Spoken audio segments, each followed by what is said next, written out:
In this presentation, we're going to go into the details of what it takes to develop a superhuman training program. We'll give you an insight of what a coach actually does and what a coach actually looks at when he's developing a specific program for his athlete. Also show you how you can develop a training program for yourself. So when we start off with any type of program, we need to start off with this basic blueprint. Step one, we need to identify the goals. Step two, we need to identify and rank your skill levels. Step three, we need to break the year into 4 blocks. And step 4, we choose skills for each block that we want to improve on. In step 5, we need to identify the available days and times and how much available time you can train. In step 6, we need to track and we need to log your progress. So what are your goals? Are your goals to look good naked, to drop weight, to put on muscle mass? Triathlon, win your age group, finish a triathlon, start a 5K, soccer, tennis, improve at sport, improve at football, mixed martial art. We need to identify what your specific goals are. Next, we need to identify and rank your skills. So what we're looking at, we look at each of these areas. We look at endurance, we look at strength, power, speed, range of motion, and balance. And those are, we're going to rank and identify those skills. Endurance, do you get tired easily? Do you run out of steam? Do you slow down as your race goes on? Strength, do you get injured easily? Are you too skinny? Do you have difficulty lifting? Power, do you lack jumping ability? Can you throw far? You can't swing the bat hard.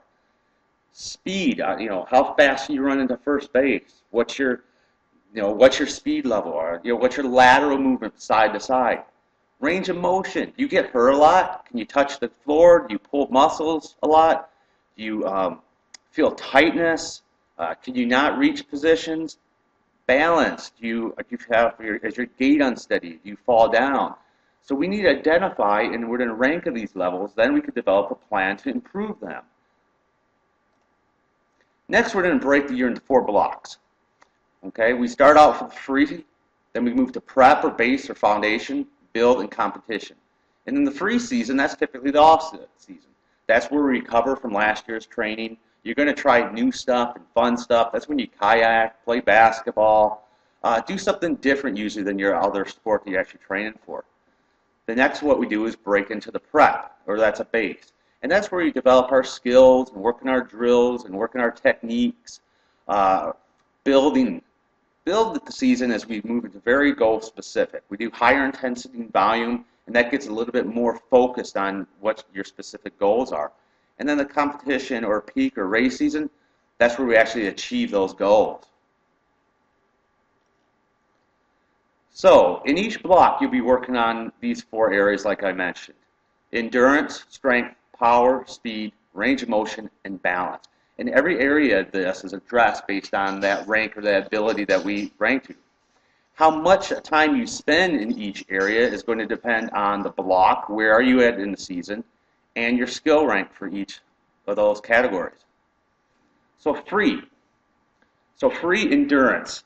That's what typically play, hiking, a lot of zone 1 activity. That's when you want to spend a lot of time in that fat burning zone that we discussed in one of those other modules that we got from the VO2 test or the field test to determine that fat burning. This is where you're going to spend and really develop that fat zone. The strength for the season is typically, again, it's play. Get out to the gym, try new things, rock climb, lift logs, whatever. But it's usually something a little different. Power, play. Again, you're going to try new skills, new sports, new equipment and gear. And that kind of goes the same thing with speed. So range of motion, again, new skills, new sports, new gears. If you're kind of getting the gist of this, the free season, play, have fun, break it up. If you're a triathlete, this might be the time you want to get out and, like I said, do hikes. You don't want to swim, bike, and run. You don't want to get burned out. Try a new sport. You want to do lots of fascia work, deep tissue therapy, stretching, yoga. This is really the time to spend that dedication to breaking up those adhesions and increase your mobility. So during the prep, again, endurance. Now we move a little bit more into zone 2, zone 3. We're starting a little bit more specific drills. Strength, we're going to move into a little bit higher sets and a little bit higher reps. Power, we're focusing a little bit more on strength. We use play for power, meaning we're going to do some other sports, maybe tennis, basketball, something other than your sport. And that goes the same thing with speed. Range of motion, we tend to a little bit more specific to those inflexible areas, and a lot of deep tissue and fascia work. We want to maintain that. So spend the free season doing deep tissue therapy, stretching, foam roller, and then try to maintain that throughout the year. And the balance, we're going to just incorporate that into the part of the routine. So when we move into the build phase, okay, this is where we start actually building a little bit more in our endurance and our speed. Our intensity goes a little bit higher. We start moving into the more zone 1, zone 4, and a little bit more race-specific intervals and intensities. Strength, we increase in the weights a little bit more, going a little bit harder in the strength session. Now we start power-only workouts. Now we've developed, since we laid a foundation in the free, then we moved on to the base area, and now we're building on what we've actually developed in the previous 2 sections. Range of motion, we want to go into the maintain, okay? We want to maintain. You spend that time doing that deep tissue therapy, increase your range of motion, and now we really want to maintain that. Now the competition, okay, now we spent all that time building up our base, building up our power. Now what we want to do, our endurance zone, is now our more race-specific, higher intensity. Strength, we can de-emphasize the strength. We move into mostly power. Strength session, maybe we were going 3 times a week during the build phase. Now we go maybe just once a week to maintain the strength, and we move over to power-only workouts. And our speed, we continue speed-only workouts. So less time maintaining the strength, developing strength, we want to maintain, and we move into a little bit more power and speed. In range of motion, we still want to do the range of motion. In balance, it all comes together in the competition, since you're always doing your race-specific events. So, putting it all together. Okay. If your goal was to look good naked or drop weight, the free season, we might do October through December, rest and recover from our hormones. We don't want to stress as much. Work on range of motion, balance to avoid injury. Do lots of fat burning, as I mentioned, the 1-2 workouts. Endurance, a little longer strength type of sessions. Then we move into the prep. And a note here is that what I see, I'm also a sports chiropractor, and I see people constantly spending time more in this build or competition phase, and they're not spending a lot of time in this free or prep phase. And if you fail to develop a lot of time in this free and prep phase, typically you haven't spent the time that your body could handle the build or the competition, and that's where you end up getting hurt. So it's really important that you actually break your season into 4 blocks and then follow the workouts in each block. So getting back to the free, we've gone through the free. Now our prep would maybe be January through March. Big focus on strength. We incorporate more zone 3 workouts and intervals. We continue our range of motion and balance. And power and speed are limited. Fat burning drops down to maybe once or twice a week. Now we move into our build. We're focused on strength and power and more speed, a little bit more short intervals. More zone 4 intervals, a little less range of motion, a little less fat burning. And then we move into competition. We continue our strength, but drop that down to maybe once a week. And we develop more power workouts and high intensity and very little fat burning, because our focus is now really intense activities. So putting it all together as far as a triathlon or marathon, free, mostly relax and relaxation, lots of play, lots of free time, lots of recover. Then again, prep, we move into a little bit higher amounts of zone 2 and zone 3 workout and some strength workouts. Build, we move into a higher amount of high intensity zones, less strength workouts, a little bit more power, a little less range of motion and balance. Competition, that's a lot of racing, a lot of zone 4, 5 intervals, and we want to maintain that speed and that power. Soccer, tennis, again, free, a lot of relaxation, rest, free time, looking at other type of sports. Prep, we do our drills, okay, so would be our drills in our tennis or soccer drills to develop technique more and spend mostly strength, building up a little bit more strength in there and maintaining some of the range of motion. as we move into the build or as your season would approach, a little less endurance and strength, and we move into the power phase and speed.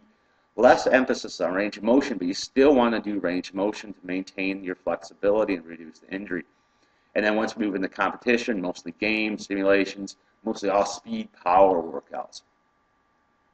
So an example of putting it together for fighting, again, free, off-season, fat burning, prep, they focus on strength, build higher amounts of speed or power, competition, mostly fights, simulation. So you get the point is no matter what your goal is, we're still following the season of breaking it into the 4 blocks. Okay, and now you want to track and log, and a great way to track is through Training Peaks. Training Peaks would log everything that you virtually need. Evernote is a great, so combine the Training Peaks to Evernote is a great way to track. You could track your heart rate, you could track your calories you're burning, your nutrition. So it's a great way to track your progress. So this is these next few slides are for you to develop and lay out your plans. We would actually, if we're working on an athlete, we give these to the athletes. If you're working on yourself, you would want to write down what are your goals. So list all your specific goals. Is it weight loss? Is it to achieve your age group wins? Is it to drop weight? Is it to improve your speed running the baseball bases? Is it to improve your power? So write down all your goals here. Next, we're going to identify and rate your skills. So where is it and where does it need to be? Okay? Are you a baseball player and when you're rounding third base, you're running out of speed? Do you lack the strength? Are you a swimmer and you're lacking that strength, power, speed, range of motion, and balance? So you need to go through this and identify and be honest with yourself. Is your endurance high? Is your strength low? Is your speed low? Is your range of motion? Now, just from my experience, I'm seeing a lot of people who honestly, their strength and their range of motion isn't very low, especially if we're dealing with a lot of marathoners or triathletes. They'll go off and they'll spend their time doing their endurance, okay? And they might work on their speed, but they're not spending a lot of time working on their range of motion or their strength, and that's why you get hurt. And if you don't address that, that's why you develop the IT bands, the patellar tendonitis, the hip problems, the back problems. So you really need to emphasize that. Be honest with yourself. See if you've been doing this stuff. And in the 4 seasons that we break it up, make sure you do those. I'm amazed how many people that I see who are triathletes, and maybe good triathletes who are doing very little strength, range of motion, and very few power. They're just running a lot. So here, identify and rank your skills, and then you will know what areas you really need to emphasize to improve. Now remember, a lot of times we need to train our weak areas, okay? So if you're a great swimmer, lots of times you don't need to really spend a lot of time doing a lot more swim. You need to work your weaknesses. So now you're going to lay this out, and how does your year look out for you? So depending, you could use these to put on there the free, the prep, the build, and competition, and lay these out. So when is your season? Are you a baseball player and your season starts in September? So that would start your competition, and then you work back from there. Or where's your key race? Is your key race in May? Work right there. Put the competition in May, then work back from there. So your year, you're going to write down your basic goals for each phase. If you identified your rank as lack in strength or flexibility, your free year, you're going to write down in goals or in to prove your flexibility and your strength. Your peak, what are your goals? What were your ultimate goals? And write down your specific goals for each of these 4 blocks so we can identify and have goals to shoot for. Remember, you need to monitor yourself. Ideally, don't measure yourself on your competition. Measure yourself on yourself. Are you better off than you were 3 months ago or 2 months ago? If no, why? And what haven't you been doing? You just need to measure improvements based on yourself. So write down your goals. You lack range of motion. So once we move into the prep phase, are you better off than you were here? Your range of motion should improve. So again, measure yourself off of yourself and not necessarily your competition. Again, are you better off than you were 3 months ago? If not, why? Why aren't you? Right here, you're going to list your daily workouts for free. You're going to list your daily workouts for prep. You're going to list your daily workouts for the build and your daily workouts for the peak season. Now, I know we went through a lot, okay? The purpose of that is to get you a little bit more insight on what goes through and how you can develop those programs. So I know that was a kind of a quick rush through a whole laying out of the season, but the purpose is just to give you an idea of really what goes into laying out a program. Each workout is based on your specific goals, based on your specific limitations, and where are you in the specific season. And then each block is laid out on what you did for the previous block. So when I actually write a workout for someone, I only write up workouts 1 week at a time. Because how could I write out really a whole month of training for someone when I don't know how you did last week? So if you have any questions about this presentation, please post it in the comments section. You can email me at drjeffbanas@gmail.com. If you have any questions or more information about the coaching services or what I do, go visit my website at banasportstherapy.com. You could also call me at my office. Now, another great resource for articles, videos, podcasts is superhumancoach.com. There we're going to have basically everything you need to improve your training and take you to the next level of where you need to be. So again, post any comments you have in the comment section. I'll be happy to help you out as best as possible.